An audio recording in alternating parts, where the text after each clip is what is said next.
What happens when desperation meets desire? When a single mother's empty wallet collides with an alpha's hungry heart. I thought rock bottom was watching my card get declined at Walmart while my 7-year-old daughter asked if we were eating that night. I was wrong. Rock bottom was the moment a dangerous stranger paid for my groceries, leaned close enough that I could smell the wild on his skin, and whispered words that would shatter my world. Your daughter needs a home, and my bed needs a Luna. Before we dive in, if this is your first time listening to one of our audiobooks, hit that subscribe button. Your support means the world to us, and it helps us bring you more powerful stories like this one. Stick around until the very end of the video and let me know where in the world you're listening from. Now let's begin. Chapter 1: Encounter in Denver. The fluorescent lights above the Walmart checkout flickered like dying stars, casting harsh shadows across my face as I watched the cashier's expression shift from boredom to pity. The plastic basket in my hands felt heavier than it should have.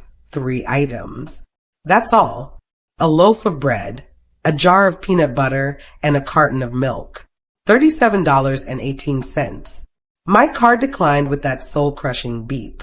Try it again, I whispered, though we both knew it wouldn't work. My checking account had been empty for 3 days. Lila's small fingers wrapped around my sleeve, tugging gently. At 7 years old, she'd learned to read the signs, the way my shoulders tensed, the way I bit my bottom lip until it bled. Her voice was barely audible, meant only for me. Mama, are we eating tonight? The question hit me like a physical blow. My stomach clenched, not from hunger, though that was there too, but from the shame that burned hotter than any physical pain. 3 people behind us in line suddenly found their phones fascinating. The woman with the overflowing cart of name brand, everything studied her manicured nails. The teenager with energy drinks pretended to text. Everyone looked away. Everyone except him. I felt his presence before I saw him, a weight in the air that made my skin prickle. When I finally turned, my breath caught. He was tall, broad-shouldered, wearing a black leather jacket that probably cost more than my rent. His jaw was carved from granite, but it was his eyes that stopped me cold. Gray like storm clouds and too sharp, too knowing. He stepped forward without asking permission. Add it to mine, he told the cashier, sliding a black credit card across the counter. Sir, you don't have to, I started, but he cut me off with a look. I know I don't have to. His voice was rough velvet, the kind that made women stupid. But I wasn't just any woman. I was a woman who'd learned that nothing came free, especially not for men who looked like they could buy and sell entire city blocks. The transaction went through instantly. Of course it did. Thank you, I managed, hating how small my voice sounded. I'll pay you back. He handed me the bags, his fingers brushing mine for just a second. His skin was fever hot, almost burning. No need. I thought that would be it. A random act of kindness from a stranger. I'd take my groceries, disappear into the night, and never see him again. Instead, he followed us toward the exit. Wait. I stopped, every instinct screaming at me to run. Lila pressed closer to my side, her little hand finding mine. This man radiated danger the way other people radiated cologne. Subtle but unmistakable. He moved with predatory grace, closing the distance between us until I could smell his scent. Pine and leather and something wilder, something that made my pulse race for reasons I didn't want to examine. When he leaned down, his breath was warm against my ear. His words were low, meant only for me, but they hit like a thunderbolt. Your daughter needs a home, and my bed needs a Luna. I jerked back like he'd slapped me. Excuse me, but he didn't repeat himself, didn't explain. Just watched me with those storm gray eyes while my world tilted sideways. Luna. The words sent shivers down my spine, awakening something I'd buried years ago. Something I'd sworn to forget. You're insane, I breathed. Maybe. He pulled a business card from his jacket, pressing it into my palm. His fingers lingered again, that burning heat making my skin tingle. But I'm also right. Then he was walking away, his footsteps echoing across the parking lot like gunshots. I stood frozen in the fluorescent glow of the Walmart entrance, clutching groceries I couldn't afford and a business card that felt like it was made of fire. Lila tugged my hand. Mama? Who was that man? I looked down at the card. Heavy cardstock, expensive. Just a name and a phone number. Michael Donovan. My pride screamed at me to tear it up, to throw it in the nearest trash can and pretend this never happened. But as Lila's stomach rumbled audibly in the quiet night air, I found myself sliding the card into my pocket instead. Because hunger doesn't care about pride. And somewhere deep in my bones, in a place I'd tried to bury, something whispered that Michael Donovan knew exactly what I was and exactly what I needed. The question was, what did he want in return? As we walked to our beat-up Honda, I caught his scent one more time on the wind. Wild. Dangerous. Alpha. Chapter 2, Dinner in Boulder. I called him. 3 days of Lila asking if we had any food left. 3 days of watching her portion her crackers like they were gold coins. 3 days of that business card burning a hole in my pocket until I finally broke. Michael Donovan answered on the first ring, like he'd been waiting. Dinner, he said before I could speak. Tomorrow night. You and your daughter. I don't even know you. You know enough. His voice carried that same dangerous certainty from the parking lot. 7 o'clock. I'll send a car. I can drive myself. Not where we're going. The line went dead. The car that arrived was a black SUV with tinted windows and a driver who looked like he bench pressed trucks for fun. Lila pressed her face to the window as we wound through the mountains toward Boulder, her breath fogging the glass. Mama, look at the size of that house, she whispered as we pulled through iron gates that probably cost more than I'd made in my entire life. House was an understatement. The mansion sprawled across the mountainside like something from a movie, all stone and timber and windows that reflected the setting sun like golden eyes. Michael Donovan wasn't just rich, he was royalty. He met us at the door wearing a charcoal suit that hugged his frame like it was tailored by angels. But it was his smile that made my knees weak. Slow, predatory, like he already owned me. You came. We were hungry, I said, lifting my chin. No point pretending this was anything other than desperation. His laugh was low thunder. Honest. I like that. The dining room was a cathedral of wealth. Crystal chandeliers that threw rainbow light across walls lined with oil paintings, a mahogany table long enough to seat 20. Silver gleamed like weapons under the soft lighting. But it wasn't the opulence that made my skin crawl. It was the men seated around that table.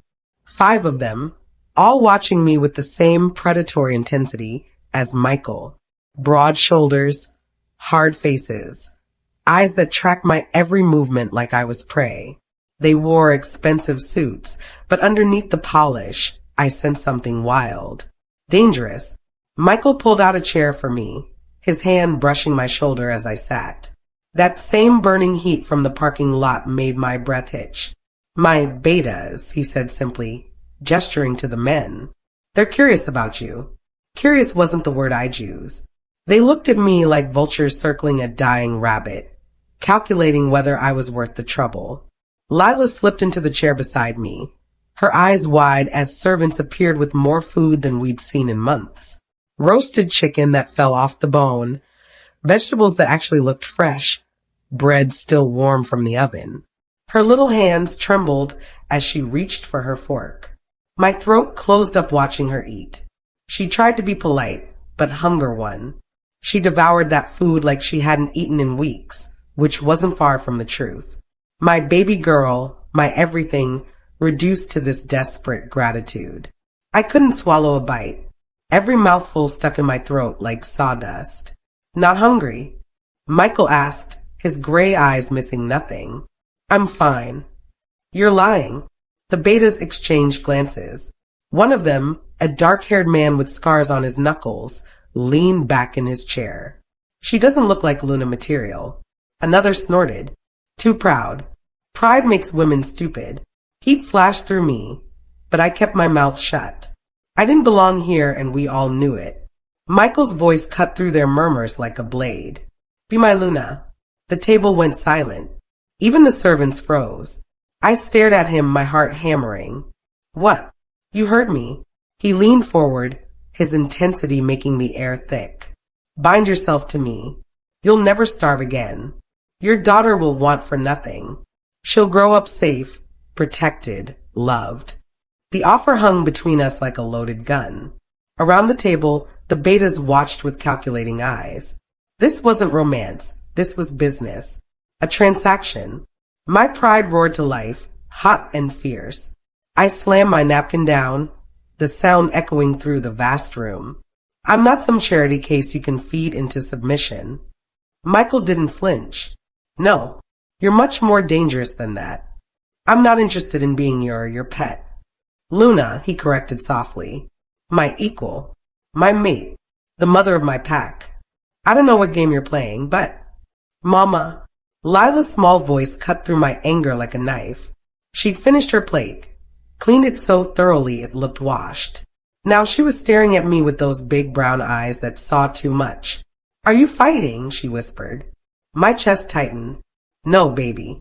Just talking. But she could read the tension in the room, the way predators sized each other up.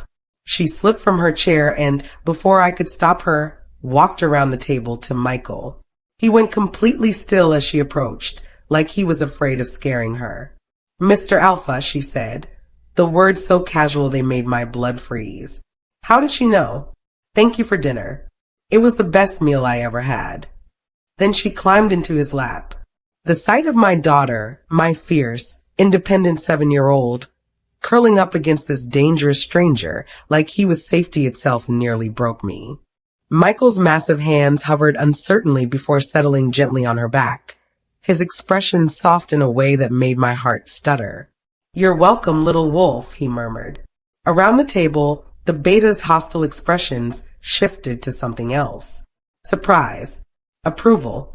Like Lila had just passed some test I didn't know we were taking. She looked up at him with complete trust. Will you keep my mama safe? Michael's storm gray eyes found mine across the table. If she'll let me. The weight of their gazes, Michael's burning intensity, Lila's innocent hope, the beta's calculating interest, pressed down on me like a mountain. This wasn't just about me anymore. It had never been just about me. My daughter was already falling for this man, this pack, this life of safety and abundance. And maybe, buried under all my fear and pride, so was I. But as Michael's fingers tangled gently in Lila's hair, as she yawned and settled deeper into his embrace like she belonged there, one thought echoed through my mind. What happened to the last woman who trusted the alpha of the Rocky Mountain Wolves? Chapter 3, Whisper in Cheyenne. 2 weeks. That's how long Michael gave me to decide. 2 weeks of him calling every evening, his voice like velvet over broken glass, asking if I was ready. 2 weeks of Lila asking when we'd see Mr. Alpha again. 2 weeks of staring at empty cabinets and counting the coins in my purse. When I finally called him back, I didn't say yes. I said, show me. Show you what? Your world. If I'm going to bind my life to yours, I need to see what I'm walking into. His laugh was dark honey. Careful what you ask for. The drive to Wyoming took 4 hours in his black Bentley. Lila asleep in the back seat while I pressed my face to the window and watched civilization disappear. The mountains gave way to endless plains that stretched toward a sky, so big it made me dizzy. How much land? I asked as we passed through another gate, this one marked with a simple sign, Donovan Ranch, private property. 12,000 acres. His hands gripped the steering wheel, knuckles white. Been in my family for 6 generations. 6 generations of alphas. 6 generations of women who'd said yes to men like Michael Donovan. I wondered how many of them had lived to regret it. The ranch house rose from the prairie like something out of a Western movie, all timber and stone, with wraparound porches and windows that caught the last light of sunset. But it was the silence that struck me first. No traffic, no neighbors, no escape routes. Just endless sky and the whisper of wind through grass. It's beautiful, I admitted. It's isolated, he corrected. No one comes here without invitation. No one leaves without permission. The words sent ice through my veins, but when I looked at him, his expression was unreadable. That night, after Lila fell asleep in a bedroom bigger than our entire apartment, I found myself alone with thoughts that wouldn't quiet. The house was too still, too perfect, like a museum or a mausoleum. I couldn't sleep. The silence pressed against my eardrums until I wanted to scream. So I wandered. The house was a maze of hallways lined with portraits, stern-faced men with Michael's gray eyes, women in old-fashioned dresses who looked like they'd forgotten how to smile. At the end of the hall, French doors opened onto a stone patio that overlooked the ranch. That's when I heard it, a sound that made my blood freeze. Howling. Not one voice, but dozens, rising and falling in harmonies that spoke of wild things and ancient secrets. The sound echoed across the prairie like a song older than civilization. And then I saw him. Michael stood at the edge of the patio, but he wasn't quite Michael anymore. His shirt lay torn on the ground, his broad back gleaming with sweat in the moonlight. But it was the scars that made me gasp. Claw marks raked across his shoulders and spine, deep furrows that looked fresh despite being silver with age. He was changing. Not fully. He still stood on two legs, still had human hands, but his muscles rippled with something inhuman. His hair had grown longer, wilder. When he tilted his head toward the moon, I caught the glint of fangs. A half shift, caught between man and wolf, belonging fully to neither world. A bottle of whiskey sat at his feet, half empty. As I watched, he threw back his head and let out a howl that made my bones ache. It was a sound of pure anguish, loneliness so deep it had claws. I should have walked away, should have crept back to my room, and pretended I'd never seen the alpha of the Rocky Mountain wolf stripped of his human mask. Instead, I found myself moving toward him. He didn't notice me at first, lost in whatever pain drove him to seek the moon's cold comfort. I slipped into the kitchen, found a clean cloth, soaked it in cool water. My hand shook as I approached him. Michael. He spun around, those gray eyes now flecked with gold. For a moment, I thought he might attack. His lips pulled back in a snarl, canines elongated and sharp. But then recognition flickered, and the wolf in him settled back beneath his skin. You should be sleeping, he said, his voice rougher than usual. So should you. He laughed, but there was no humor in it. Sleep is for those who don't carry ghosts. I stepped closer, noting the way fresh blood seeped from the claw marks on his back. These are new. Territory dispute. Rival pack thought they could test my borders while I was distracted. His smile was all teeth. They were wrong. Let me clean them. I heal fast. Not fast enough. I reached for him, and he went completely still as I pressed the damp cloth to his wounds. His skin was fever hot, the muscles beneath it trembling with restraint. We stood in silence while I worked, cleaning blood and dirt from cuts that should have required stitches. He didn't flinch, didn't make a sound, but I felt the tension radiating from him like heat from a furnace. Why? I whispered as I moved to a particularly deep gash near his shoulder blade. Why what? Why choose me? There must be dozens of women who'd kill for the chance to be your Luna. Women who understand your world. Women who'd want me for my power. His voice was barely above a whisper. For my money. For the status of being an alpha's mate. I paused in my ministrations. And I don't. He turned then, moving so slowly I could have stepped away. Instead, I found myself trapped between his body and the stone railing, his hands braced on either side of me. This close, I could see the gold still flickering in his eyes, could smell the wild scent of him, pine and leather and something darker. You look at me like I'm dangerous, he said softly, but not like I'm a prize to be won. My heart hammered against my ribs. You are dangerous. Yes. His thumb traced along my jawline, that burning touch making me shiver. But you're not afraid of me. You're afraid of yourself, of what you want. He was too close, too overwhelming. The smart thing would be to push him away, to remind him that I hadn't said yes, hadn't agreed to be his anything. Instead, I found myself studying the exhaustion etched in the lines around his eyes, the weight he carried in the set of his shoulders. This close, without his usual armor of control, he looked almost vulnerable.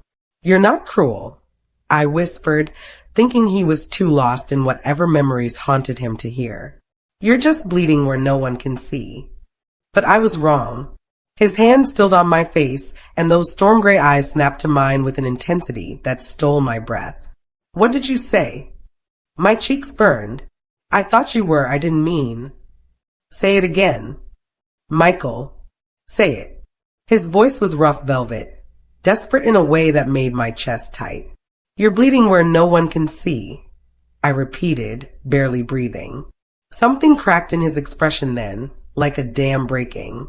Before I could blink, his mouth was on mine, not gentle, not asking permission, but claiming me with a hunger that made my knees buckle. I should have pushed him away. Should have remembered that this was all wrong, that I was here to observe, not to fall.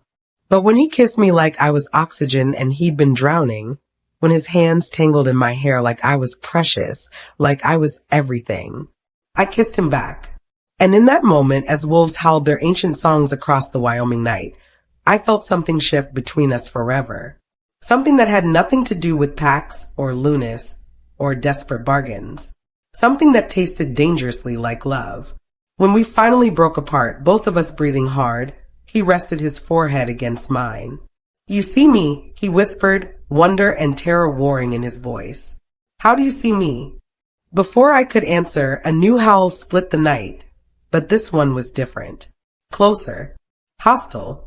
Michael's head snapped up, every muscle in his body going rigid. "Get inside. Now." "What?" "Now." But it was too late. Golden eyes gleamed from the darkness beyond the patio, and I smelled something that made my blood freeze. The scent of wolves that didn't belong to Michael's pack. We weren't alone. And judging by the way Michael moved to shield me, his body vibrating with barely contained violence, these unexpected visitors weren't here to make friends. Chapter 4, Saga in Chicago. The rival wolves vanished like smoke before Michael could reach them, leaving only their scent and a message carved into the patio stone. The Texas pack remembers. 3 days later, my past came hunting. I was in the ranch kitchen, teaching Lila how to make pancakes from scratch, a luxury we'd never been able to afford, when Michael's phone rang. I watched his face change as he listened, storm clouds gathering in his gray eyes. "What is it?" I asked when he hung up. "Pack business in Chicago. Council meeting." His jaw tightened. "You're coming with me." "I don't think." It wasn't a request. So we flew to Chicago in his private jet. Lila pressed against the window watching clouds, while I tried to ignore the knot of dread in my stomach. Something was wrong. Michael's betas were too quiet, too tense. Even Lila sensed it, staying closer to me than usual. The hotel was downtown, 50 floors of glass and steel that screamed money and power. Our suite overlooked Lake Michigan, but I barely noticed the view. My skin crawled with the feeling of being watched. That feeling proved right when the knock came. 2 men in cheap suits stood in the hallway, and my blood turned to ice. I recognized the type, debt collectors, leg breakers, the kind of men my dead husband had borrowed money from. "Mrs. Sarah Chun," the taller one said, reading from a file. Hearing my old name, Sarah Chun, felt like being dragged back into a life I thought I'd buried. "You have the wrong person," I said, but my voice shook. $47,000. The shorter one continued like I hadn't spoken. "Plus interest. Plus penalties for fleeing jurisdiction. Your husband's debt doesn't die with him, sweetheart." Michael appeared beside me like a shadow given form. "Gentlemen, you seem lost." The tall one's hand moved toward his jacket, but froze when he caught sight of Michael's eyes. Whatever he saw there made him take a step back. "This is between us and the lady," he said, but his voice lacked conviction. "Nothing concerning her is between you and anyone but me." Michael's smile was all teeth. "Leave. Now. Don't make me ask twice." They left, but not before the short one tossed a business card at my feet. We know where you are now, Mrs. Chun. You can't hide behind your boyfriend forever. When the elevator doors closed, I sagged against the wall. I should have told you. Yes, Michael said quietly. You should have. My husband, David, he had gambling debts. A lot of them. When he died, they came after me. That's why I was in Denver, why I was running. He studied my face with those two perceptive eyes. How much? It doesn't matter. I'll figure something out. I always do. But even as I said it, I knew it was a lie. 47,000 plus interest was more money than I'd see in 5 lifetimes. And now they knew where I was, where Lila was. The council meeting was that night in a private dining room at the top of the hotel. Michael's pack from various territories, alphas and betas from across the Midwest, all gathered to discuss territory disputes and political alliances. I wasn't supposed to attend. Unmated females didn't participate in pack business, but Michael insisted I sit beside him, his hand resting possessively on my thigh under the table. The whispers started immediately. She's not even marked. Bringing a human to council? Has he lost his mind? She's nothing but baggage. She'll ruin the alpha. I kept my eyes down, my cheeks burning with humiliation. These people, these wolves, could smell my weakness, my desperation. They knew I didn't belong. The Texas pack grows bolder, one alpha was saying. They've been testing borders from Colorado to Kansas. Let them come, Michael said, his voice deadly calm. We've handled them before. That was before you were distracted. This from a silver-haired woman with predator's eyes. An alpha's first duty is to his pack, not to his complications. The word hit like a slap. Complication. That's all I was to them. Careful, Elena, Michael warned, but she pressed on. The Texas pack sent word. They know about your human, about her debts. They're offering to pay them off in exchange for... In exchange for what? Elena's smile was razor sharp. Neutrality when they make their move. Your little human's past has made you vulnerable, Michael. They're using her against you. Around the table, murmurs of agreement. I felt like prey surrounded by predators, all of them calculating my worth. There is a solution, Elena continued. Mark her. Officially make her Luna. Then her debts become pack debts, and we can deal with them accordingly. And if I refuse, then you choose her over the pack. And we choose a new alpha. The words hung in the air like a death sentence. I could feel the shift in the room, the way allegiances tilted away from Michael. All because of me. All because I'd brought my broken life into his perfect world. I started to stand, to remove myself from this equation, but Michael's hand tightened on my thigh. Sit, he said softly. Then he stood, commanding the room with nothing more than his presence. When he spoke, his voice carried the authority of 6 generations of alphas. You want to question my choices? Fine. But understand this, any move against my pack comes through me first. And anyone who thinks my complications make me weak is welcome to test that theory personally. The room went silent. Even Elena seemed to shrink back from the barely controlled violence in his voice. Then he turned to me, those storm gray eyes steady despite the chaos swirling around us. The question came quietly, meant only for me, but in the stillness it carried like thunder. Do you want to be mine? My heart hammered against my ribs. Every eye in the room was on me, waiting. I could smell their anticipation, their judgment. If I said yes, I'd be bound to this world forever. If I said no, I'd destroy him. But before I could answer, a small hand slipped into mine under the table. Lila had been so quiet I'd almost forgotten she was there, curled up in the corner with a coloring book. Now she looked up at me with those 2 wise brown eyes. Please, Mama, she whispered, loud enough for the supernatural hearing around us to catch every word. I feel safe here. Safe. When had she ever been safe before Michael? When had I? My lips parted, the words balanced on the edge of forever. The lights went out. Emergency lighting kicked in, bathing the room in hellish red. Through the floor-to-ceiling windows, I could see shapes moving on the building across the street. Shapes with glowing eyes and long-range rifles. Snipers, one of Michael's betas shouted. Texas pack. They've found us. Chaos erupted.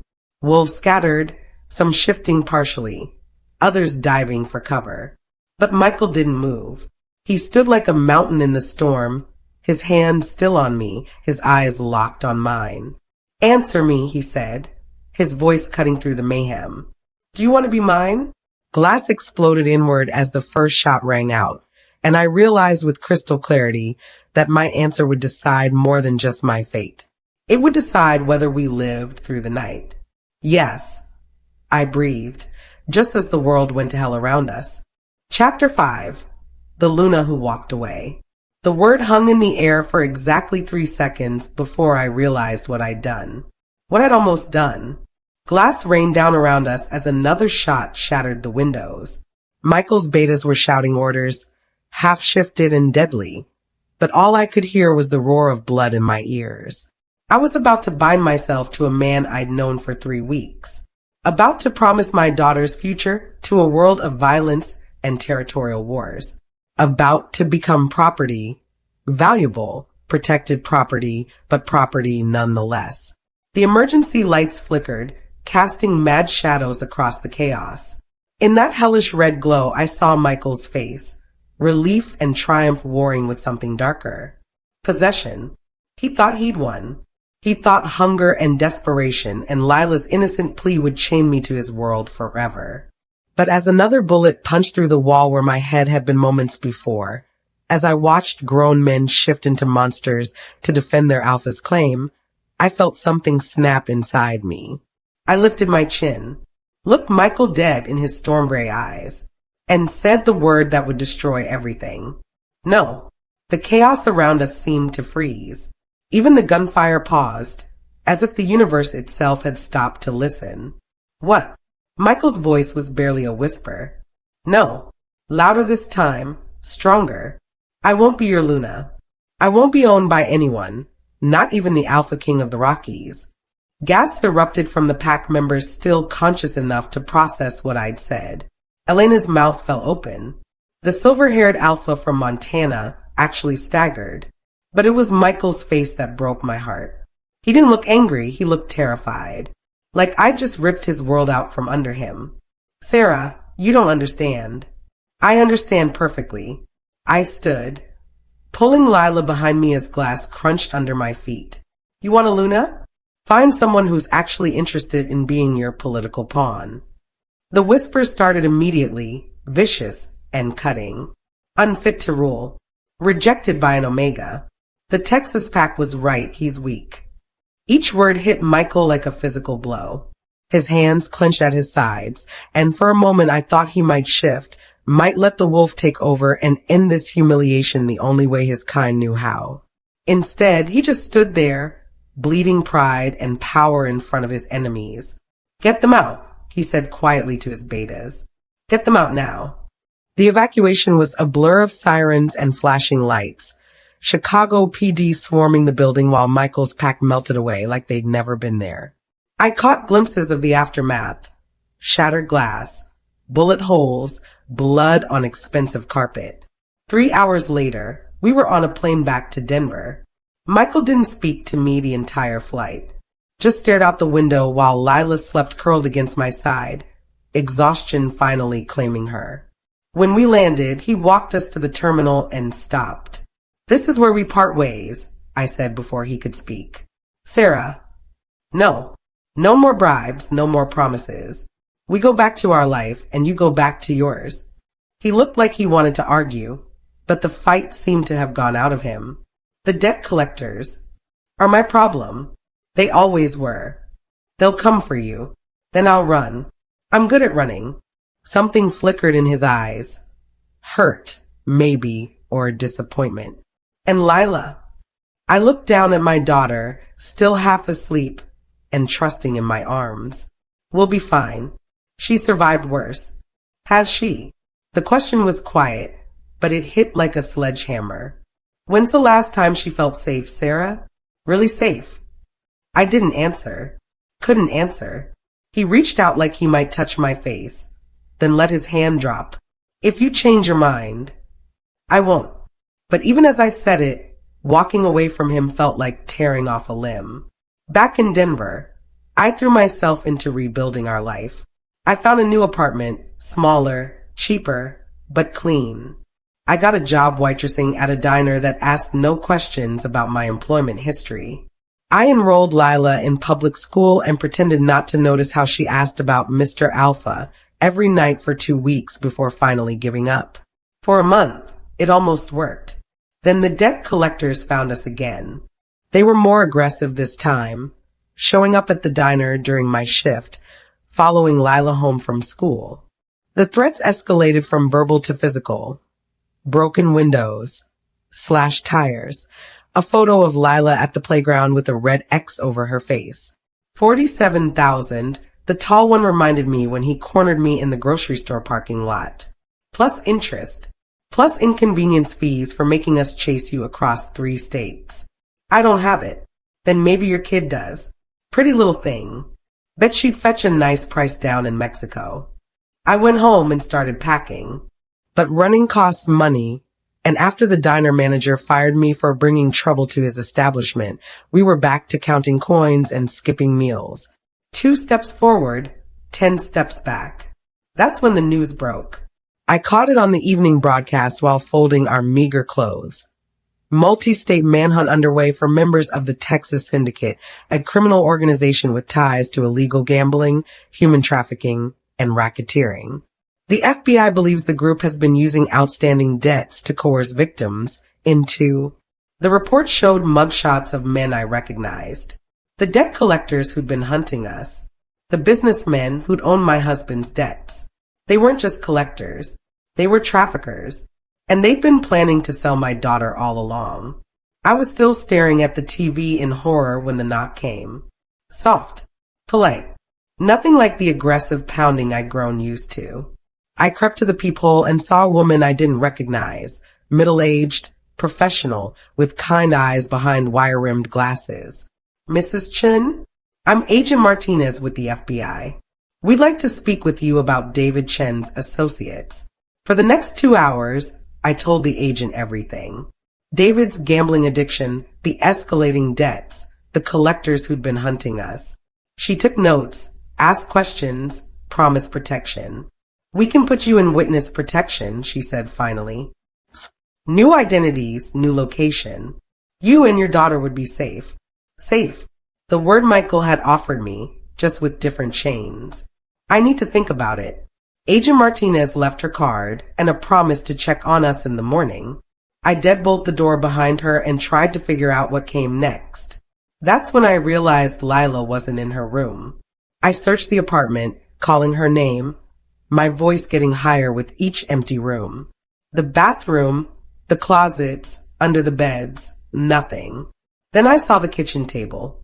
A single sheet of paper lay in the center, held down by a coffee mug. My hand shook as I picked it up. If the alpha cannot control his woman, maybe we will. Your daughter is safe. For now. Warehouse 47, Industrial District. Come alone. You have 2 hours. The paper slipped from my numb fingers, fluttering to the floor like a dying bird. They had her. The Texas pack had taken my baby girl, and it was my fault. My rejection of Michael had made him look weak, and his enemies were using that weakness against him. Against us. I grabbed my phone with trembling fingers, scrolling through contacts I'd never deleted despite my better judgment. His name glowed on the screen like salvation and damnation rolled into one. Michael Donovan, the man I'd walked away from, the man I'd humiliated in front of his enemies, the man whose heart I'd broken to preserve my pride, the only man strong enough to help me get her back. For the first time in years, I wasn't running from debt or hunger or the ghosts of my past.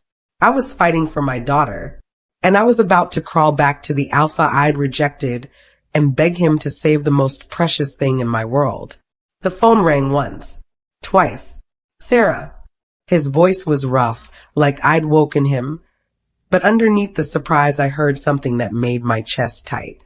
Hope. They took her, I whispered, my voice breaking on the words. Michael, they took Lila. Silence stretched between us, heavy with everything we'd left unsaid. Then, quiet as a promise and deadly as a vow, I'm coming. The line went dead. But for the first time since I'd found that empty room, I could breathe. Michael Donovan was coming to war for us, and God help anyone who stood in his way. If you enjoyed this werewolf romance audiobook, don't forget to hit that subscribe button. See you in the next one.